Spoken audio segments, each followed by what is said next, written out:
মই মোৰ পৰিচয়টো দিব বিচাৰিছোঁ যে মোৰ নাম শ্ৰী টিকেন্দ্ৰজিৎ দেৱগোস্বামী। মই বৰদোৱাৰ শ্ৰী শ্ৰী নৰুৱা সত্ৰৰ ডেকা গোসাঁই বা ডেকা সত্ৰীয়া হিচাপে বিভিন্ন স্থানত মোৰ পৰিচিতি আছে। আৰু ইতিমধ্যে মই অসমৰ বিভিন্ন স্থানত সাংস্কৃতিক কৰ্মৰ উপৰিও মই শিক্ষা দীক্ষাৰ ব্যৱস্থা ধৰি আধ্যাত্মিক ধৰণৰ কিছুমান অনুষ্ঠানত মই জড়িত হৈ আছোঁ আজি বহু বছৰ ধৰি। গতিকে কোনোবাই মোক অকল কেৱল নৃত্যশিল্পী হিচাপেহে পৰিচয় জানো বুলি কৈছে যদিও মই আধ্যাত্মিকভাৱে আজি বহুত সমাজৰ লগত আপাৰ আচামকে ধৰি বিভিন্ন সমাজৰ লগত মই জড়িত হৈ আছোঁ আৰু সেই কৰ্মখিনি মই কৰি গৈ আছোঁ। কিন্তু সিদিনা হঠাৎ এখন সংবাদমেলত এটা মোৰ বিষয়ে এটা অপমানজনক বাতৰি প্ৰকাশ হোৱাৰ পিছত মই যথেষ্ট মৰ্মাহত হৈছোঁ, মানসিকভাৱে মই ভাগি পৰিছোঁ। কাৰণ মই এতিয়ালৈকে যিমান জেগাত যিমান ধৰ্মানুষ্ঠানবিলাকত মই কৰ্ম কৰিবলৈ গৈছোঁ তাত মই ডেকা সত্ৰীয়া বা ডেকা গোসাঁই হিচাপেহে নিজৰ পৰিচয়টো মই দাঙিছিলোঁ। কোনো কালত কেতিয়াও মই ডেকা সত্ৰাধিকাৰ হিচাপে মই মোৰ পৰিচয় দাঙি ধৰা নাই।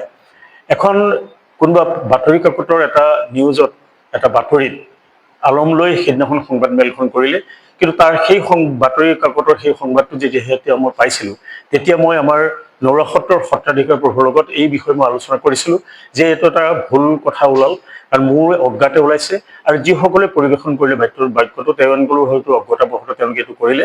গতিকে মই তেওঁলোকক ইতিমধ্যে জনাইছোঁ যে এইটো এটা ভুল কথা হৈছে, গতিকে আপোনালোকে ইয়াত এটা স্পষ্টীকৰণ দিব লাগিব, ইয়াৰ এটা শুদ্ধীকৰণ দিব লাগিব।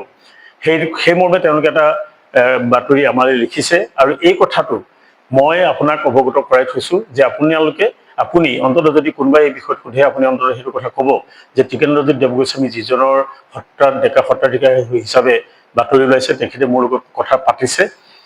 তেখেতে স্পষ্টকৈ কৈছে যে কেনেকে এই কথাটো হ'ল। গতিকে মই এইখিনি কোৱাৰ পিছতো তেওঁ মোৰ কথাষাৰ গুৰুত্ব নিদি সংবাদমেল এখন আয়োজন কৰি সংবাদমেলত মোক নানা ধৰণৰ কটু শব্দৰে মোক আঘাত দিলে আৰু বিশেষকৈ সত্ৰ উন্নয়ন সমিতিৰ যিজন সম্পাদক বুলি পৰিচয় দিছে, যিজন মুখীয়া বুলি পৰিচয় দিছে, তেওঁলোকে মোক স্বয়ম্ভূ সত্ৰাধিকাৰ হিচাপে অভিহিত কৰি মই ইয়াত ধন ঘটাৰ এটা উপায় কৰিছোঁ বুলি এনেধৰণৰ বিভিন্ন তুচ্ছ তাচ্ছিল্যৰে মোৰ যথেষ্ট মানসিক আঘাত দিছে আৰু সেই মানসিক আঘাতটোৱে মোৰ পৰিয়ালৰতো ক্ষতি কৰিছে। গতিকে তেওঁলোকৰ পৰা দ্বিতীয়বাৰ এটা সদুত্তৰ মই নাপালোঁ, যিহেতু যোৱাকালি 7 বজাত মই আমাৰ সত্ৰাধিকাৰ প্ৰভুক মোৰ এখন চিঠি দিছিলোঁ, এটা অনুৰোধ জনাইছিলোঁ যে আপুনি এটা শুদ্ধ ন্যায় মোক দিব, এইটো আশাৰে মই বাট চালোঁ। এতিয়ালৈকে তেওঁ এটা মোক টেলিফোনিক কথাও নক'লে। গতিকে মই আজি সংবাদমেলখন সম্বোধন কৰিবলৈ বাধ্য হ'লোঁ। মই জনমনসত এইটো কথাই ক'ব বিচাৰিছোঁ যে আপোনালোকে ইতিমধ্যে মোক অসমত বিভিন্ন স্থানলৈ যে মই আধ্যাত্মিক কামৰ কাৰণে সাংস্কৃতিক কামৰ কাৰণে যাওঁ বহুতে জানে। সেইসকল ব্যক্তিয়ে মোলৈ ফোন কৰিছে যে আপুনি আজিলৈকে আমাৰ অনুষ্ঠানবিলাকতো কেতিয়াও ডেকা সত্ৰাধিকাৰ হিচাপে আপুনি পৰিচয় দিয়া নাই, ডেকা সত্ৰীয়া বা ডেকা গোসাঁই হিচাপে দিছে। তেনেস্থলত এই কথাটো কিয় হ'ল?